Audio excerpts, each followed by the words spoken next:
Ẹ kú dédé àsìkò yìí. Orúkọ tèmi ni olùkọ́ Akínlábí. Ní èní, a máa ṣe àgbéyẹ̀wò bí a ṣe lè pe àwọn ọ̀rọ̀ kọ̀ọ̀kan nínú ìmọ̀ biology àti ìtumọ̀ àwọn ọ̀rọ̀ náà. Alákọ̀ọ́kọ́ òun ni eukaryote. Eukaryote jẹ́ àwọn kòkòrò àìfojúrí tí ó ní nucleus nínú. Ẹlẹ́ẹ̀kejì ni amoeba. Amoeba náà tún jẹ́ àwọn kòkòrò àìfojúrí tí ó máa ń wà nínú omi tí wọ́n ní bí wọ́n ṣe wà jẹ́ pé wọ́n máa ń yíra padà lẹ́ẹ̀kọ̀ọ̀kan. Ẹlẹ́ẹ̀kẹta ni diaphragm. Diaphragm jẹ́ páálí ẹran tó pín igbáyà sí ibi ikùn tó pín sí méjì. Ẹlẹ́ẹ̀kẹrin ni pneumonia.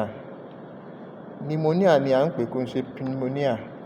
Pneumonia ni òtútù igbáyà. Ẹlẹ́ẹ̀karùn-ún ni phlegm ni kẹ̀lẹ̀bẹ̀ tí a máa ń tú jáde.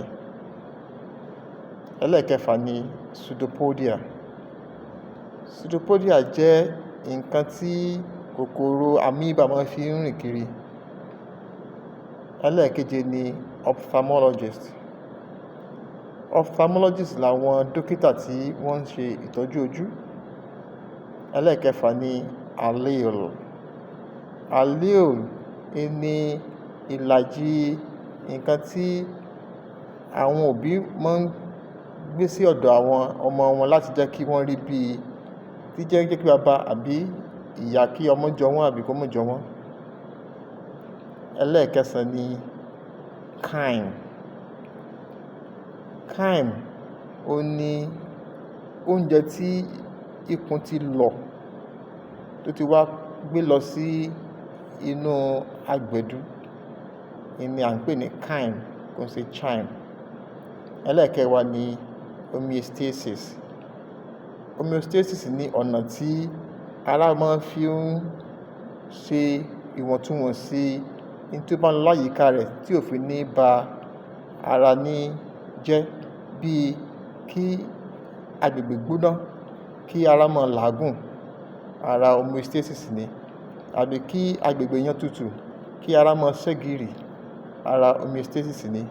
Àbí kí ṣúgà pọ̀ jù lára kí ara kó gbé ṣúgà náà wálẹ̀ níbi tí ó yẹ kó wà, ara homeostasis ni.